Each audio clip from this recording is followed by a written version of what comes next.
Hello student, welcome to our last lesson, and in this lesson we are going to solve some of problems on half-life. We start with the first example. The graph below shows the radioactive decay of iodine. This is the graph. On the y-axis we have the remaining amount in grams, and on the x-axis we have time in days. So you're supposed to use the graph to determine 1, the fraction of the amount remaining after 16 days, 2, you determine the half-life of iodine, and 3, you determine the mass remaining after 40 days. We proceed as follows. Now we have to come to graph. Because we are supposed to determine the fraction at 16th day, we are supposed to come to where we have 16. As you can see, this is our 16. You are supposed now to draw a vertical line until you touch the curve. After touching, you need now a horizontal line so that you can touch the y-axis, or where we are getting the remaining amount in grams. Then the value that coincide, or the value that you touch with this line, will give you the amount, or the amount of grams that are remaining at the 16th day. So in our case here, we can clearly see that this value is 190 because each small square is representing 10. From here to here is 50, and we have 5 squares, or 5 small squares. So if this is 150, then we have 1, 2, 3, 4. The fourth one is the one that is coinciding with our 16th day. So it becomes 190 grams. And because we are told to get the fraction, you divide through by the initial amount, which is 400. So by cancelling the zeros, you get that the fraction is 19 over 40. Now we come to the second part, where you're supposed to get the half-life. Now the half-life is the time taken for the half of this to decay. So we are supposed to go to where we have the half of 400, which is 200. We draw a horizontal line. From that horizontal line, then we drop a perpendicular line, and the time that will coincide with that perpendicular line will be our half-life. But first of all, we need to understand the scale that is being used here. On the x-axis, you see that one big square is equivalent to 8 days. And in that one big square, we have 5 small squares, which implies that one small square is equivalent to 8 over 5 days. Now, with that in mind, then we can drop our line. We have the one that is coming from 200. Then we have the vertical line. It is falling at this particular point. So if you count the number of small squares from 8, we have 1, 2, 3, and 4. So the fourth square. So the half-life will be 8, this part, up to this particular point, then plus 4 squares times 8 over 5. And when you add that, you get that the half-life is 14.4 days. Then from there, we are supposed to get the mass remaining after 40 days. Again, we are supposed to proceed as follows. We need to get where we have 40. Then you drop a horizontal line. The value that you will get here will be the value of the mass that is remaining. And in our case, it is 40 grams. Then we move to the second example. In this one, we are given that a radioactive element has an initial count rate of 2,400 counts per minute. The count falls to 300 units per minute in 30 hours. 1. Calculate the half-life.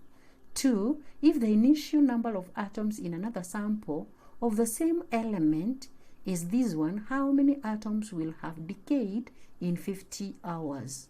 We proceed as follows. First of all, we need to get the half-life. We get the initial. We're using the linear method. We have 2,400 divided by 2, you get 1,200. Then 1,200 divided by 2, you get 600. 600 divided by 2, you get 300. And that is what is there. It is falling from 2,400 to 300, and that is what we have in our linear equation. But now we need to know the number of half-life. In each part, it is equivalent to a single half-life. So we have 1, 2, 3, 3 half-lives, and these ones are equivalent to 30 hours. Now to get a half-life, you divide 30 hours by 3 to get that it is 10 hours. Then part B, we are given that half-life is 10 hours. But now we want to know how many atoms will have decayed in 50 hours. We can be able to get the value that is remaining. In the first one, we divide by 2, that is the first half-life. The second one, you divide by 2 again, you get 1.5. The third one, you get 0.5. The fourth one, you get 0.375. And the fifth one, you get 0.1875. So the value that we are getting here is the amount that is remaining and decayed, this value. But the question is asking about the atoms which will have decayed. So we start from the original 6.0 times 10 to the power 20 minus the atom that has remained and decayed. That is 0.1875 times 10 to the power 20. When you subtract, the amount of the atoms which have decayed within those 50 hours is 5.8125 times 10 to the power 20. Then after that, we move to question number 3. The half-life of a given radioactive element is 16 years. Determine the fraction of the element that will have decayed after 48 years. We can use the decay formula. And in this case, we take the divide through by n0 so that we can get the fraction.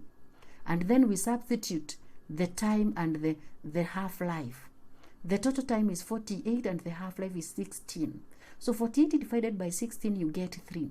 So it implies that n over n0 is equals to a half raised to power 3. That is the fraction remaining. And 1 over 2 to power 3 is 1 over 8, which implies that the fraction that is remaining is 1 over 8. But the question is asking about the fraction that have decayed. So again, we get 1, we subtract 1 over 8 to get the 7 over 8, which is the fraction that has decayed. Then we move to another example. A given radioactive material has a count rate of 82 counts per second. After a time of 210 seconds, the count rate has dropped to 19 counts per second. If the background count rate remained at 10 seconds per count, what is the half-life of the material? In this example, we are given the background count, and these are counts that are not due to the radioactive element, but due to other sources, like cosmic rays. So, it implies that the 10 seconds per count is not part of our radioactive radiation. So, we proceed as follows. Since the background count rate is 10 seconds, the initial and the final count of the material have to be subtracted, or the 10 seconds must be subtracted from the final and the initial. So our final count will be our 82 minus 10, that is the background count. You get 72 seconds. Then the initial will be 19 counts. You subtract 10 to get 9 seconds. So it implies that the count rate is falling from 72 to 9 in 210 seconds. So using the linear method, we can be able to get the number of half-life. So 72 divided by 2, you get 36. 36 divided by 2, you get 18. 18 divided by 2, you get 9. So again, you get that the number of half-lives is 1, 2, and 3.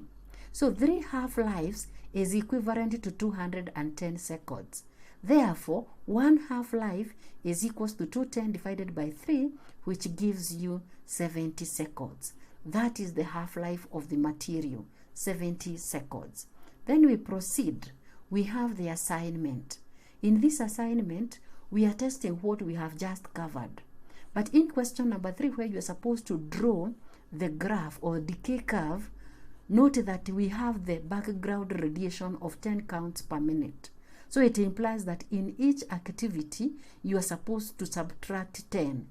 And after subtracting, that is when now you plot the graph. And from the graph, you can use the ways that we have used in several examples to get the half-life from the graph. So thank you, and prepare for the end of topic exam. Let us meet in another topic.